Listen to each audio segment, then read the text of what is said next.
창세기 12장 10절에서 20절 말씀을 한 절씩 교독하겠습니다. 그 땅에 기근이 들었으므로 아브람이 애굽에 거류하려고 그리로 내려갔으니 이는 그 땅에 기근이 심하였음이라.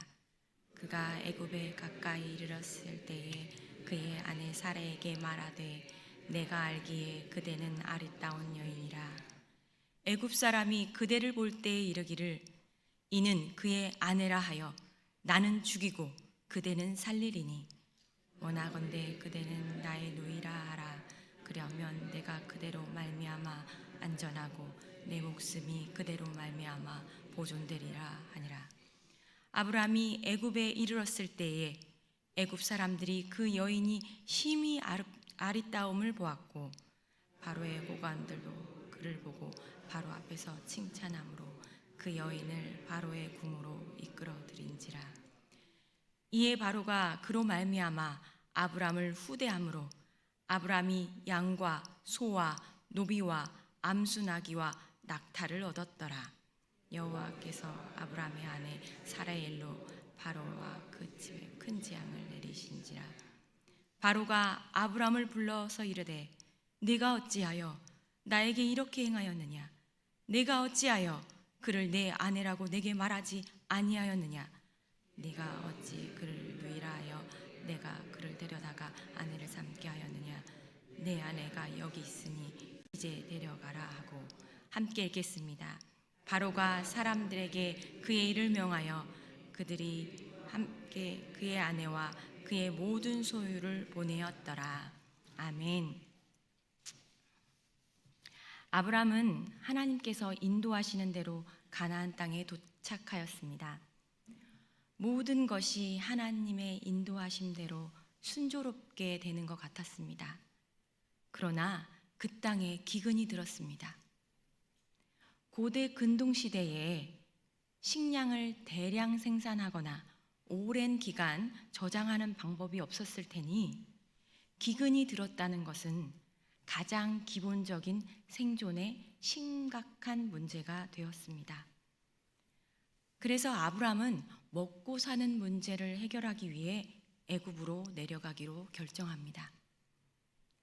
그런데 애굽에 가까이 이르렀을 때에 문득 생각이 드는 겁니다.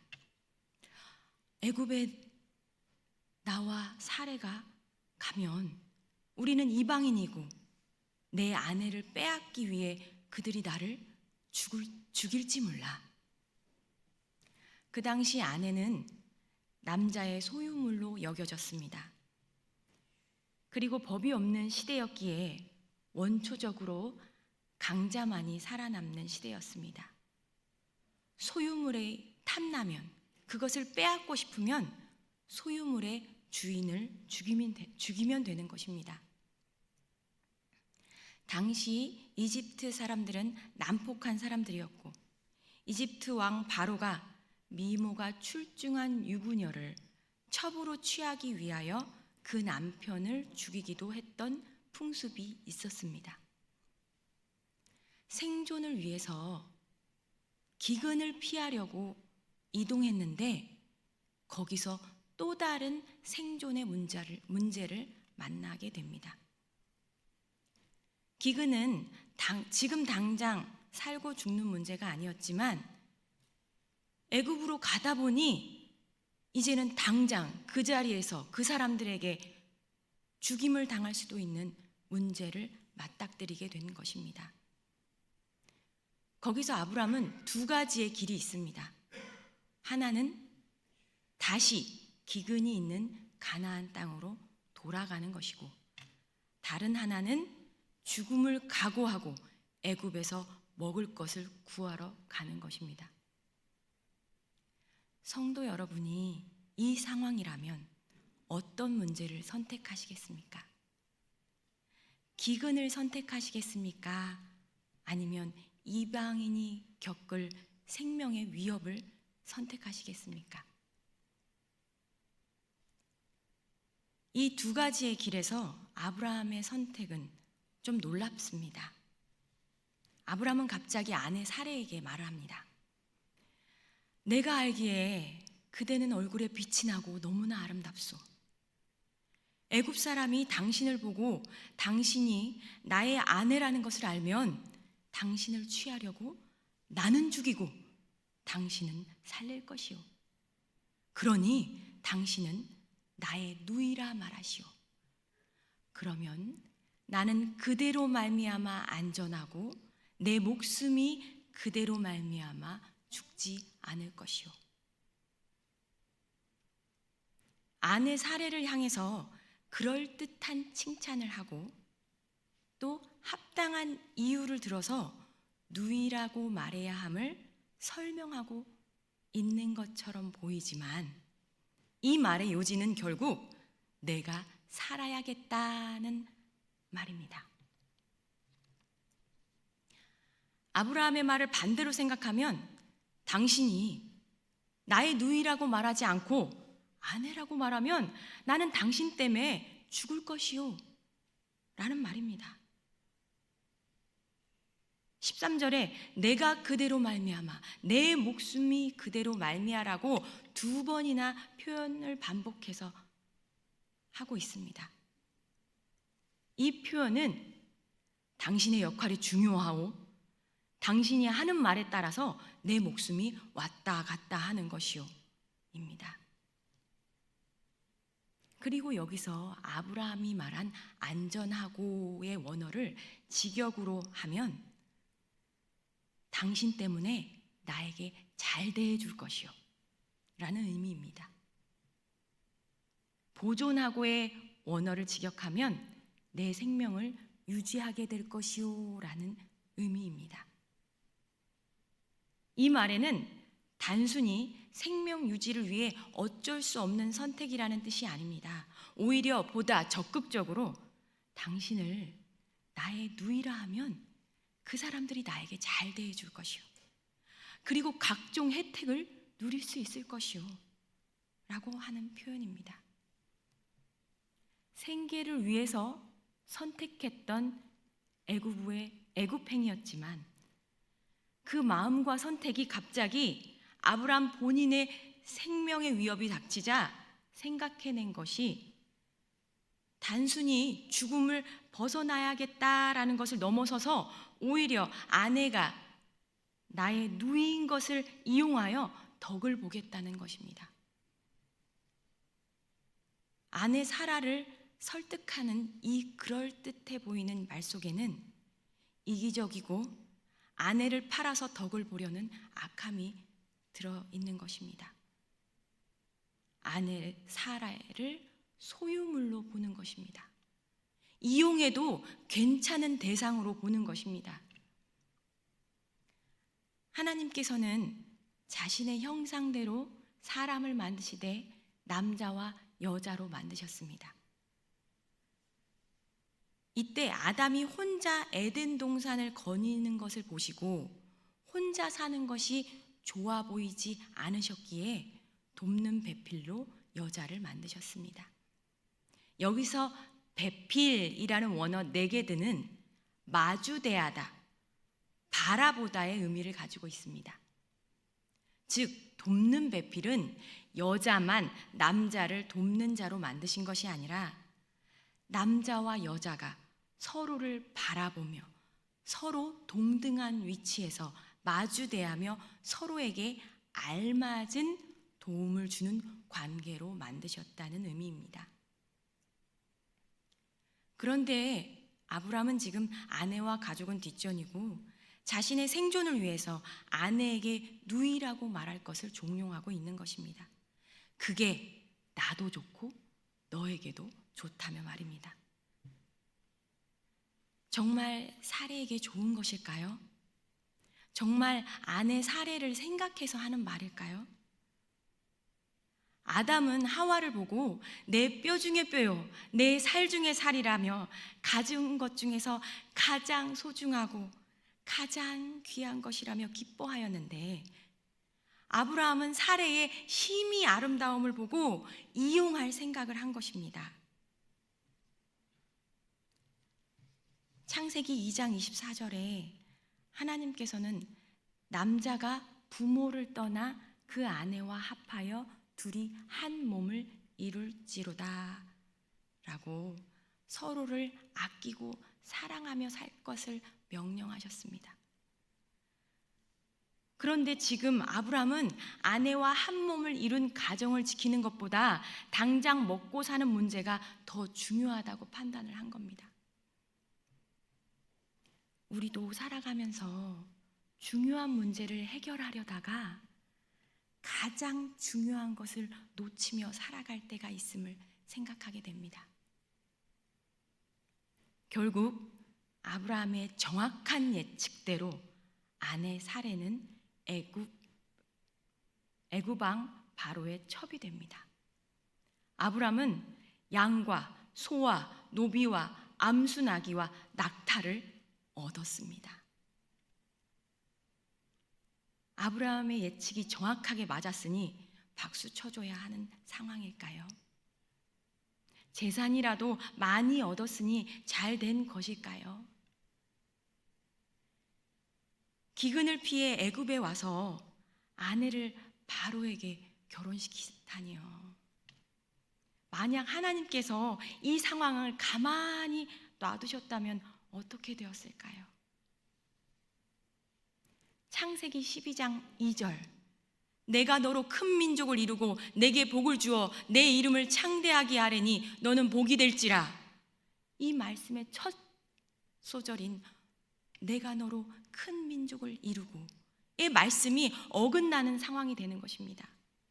사례가 아닌 또 다른 아내를 두고 큰 민족을 이루면 되는 것일까요?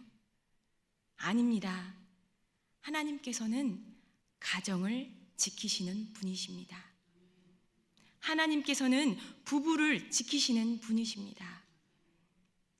비록 남편이 어리석은 생각으로 가정을 위기에 몰아갈지라도, 비록 아내가 어리석은 생각으로 가정을 위기로 몰아갈지라도 하나님께서 우리의 가정과 우리 부부를 지켜주십니다.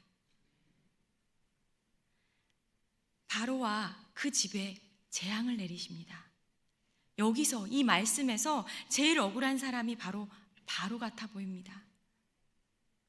18절 19절에 3번이나 이렇게 말합니다. 네가 어찌하여, 네가 어찌하여, 네가 어찌. 이 모든 상황은 아브라함의 잘못입니다. 그런데 바로가 재앙을 받았습니다. 여기서 우리가 하나님을 믿으면 재앙을 안 받고 하나님을 안 믿는 바로가 재앙을 받은 것이라고 생각하면 안 됩니다. 창세기 12장 2절 끝에 너는 복이 될지라 의 말씀이 깨진 것입니다.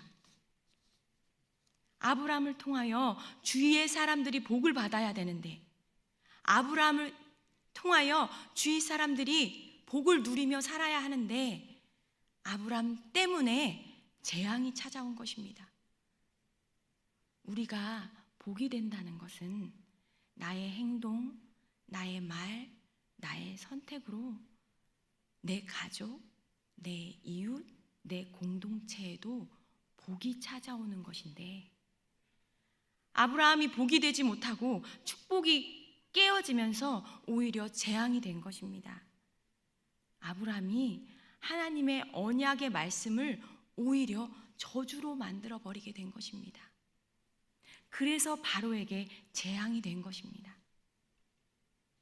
아브라함에게 닥친 기근, 풍습에 의한 생명의 위협이 아무리 어쩔 수 없더라도 아내를 바로에게 결혼시키는 것을 정당화할 수는 없습니다. 혹은 반대로 아내가 남편을 어떤 대가를 받고 파는 것은 하나님의 뜻이 아닙니다. 하나님께서는 부부를 하나님 나라 공동체의 가장 기본적인 원형으로 삼으셨습니다. 얼마 전 넷플릭스에서 방송된 서울 사는 대기업 다니는 김 부장의 이야기라는 드라마에서 대기업 승진에서 떨어지고 좌천된 주인공이 치열하게 살아가면서 이제 막 결혼한 후배에게 이렇게 말을 합니다. 가족을 지킨다는 거, 그거 사실 나를 지키는 거야. 숭고하고 그런 거 아니야. 나를 지키는 거야. 나를 지키기 위해서 아내를 파는 것은 결국 나를 잃는 것입니다. 가족을 지키는 것이 나를 지키는 것입니다. 하나님께서는 부부가 서로를 지켜주며 살아가기를 원하십니다. 눈앞의 이익이 아니라 가족이 서로를 지켜주며 살아가기를 원하십니다. 그런데 현재 혹여 배우자를 지키지 못했다고 해서, 가정을 지키지 못했다고 해서 괴로워하지 마십시오. 하나님께서 깨어진 아브람의 가정을, 아브람과 사레의 부부 관계를 회복시켜 주셨습니다. 다시 아브람에게 사레를 보내주셨습니다. 하나님께서는 우리 부부를, 우리 가정을 지키시는 분입니다. 기도하겠습니다.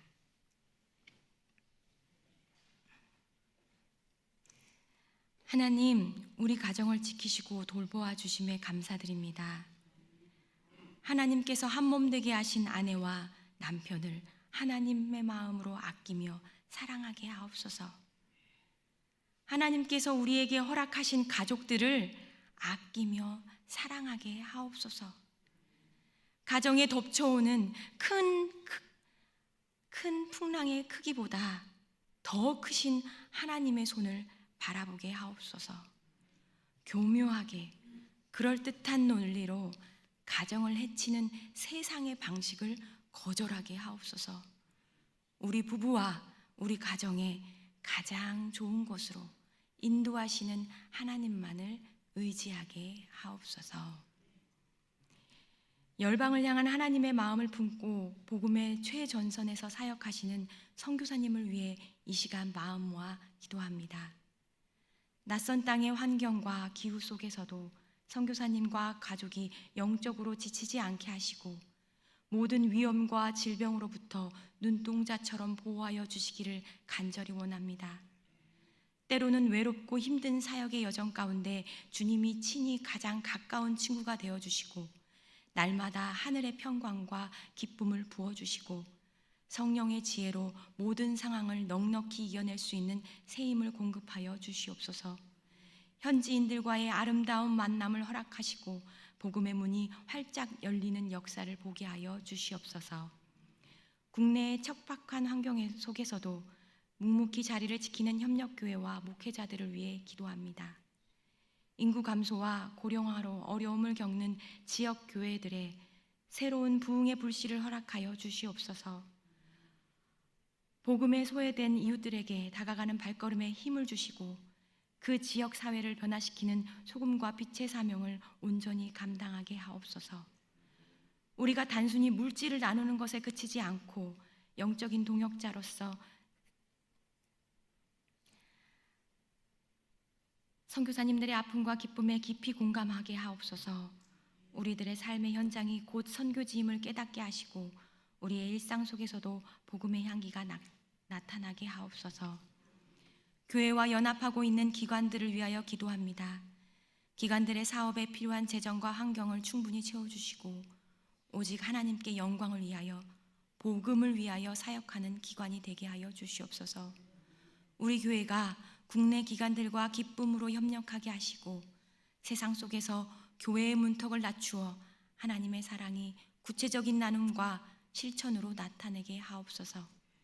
그리하여 모든 사역들이 하나님의 나라를 이루어가는 데에 귀하게 쓰임받게 하여 주시옵소서. 예수 그리스도의 이름으로 기도합니다. 아멘.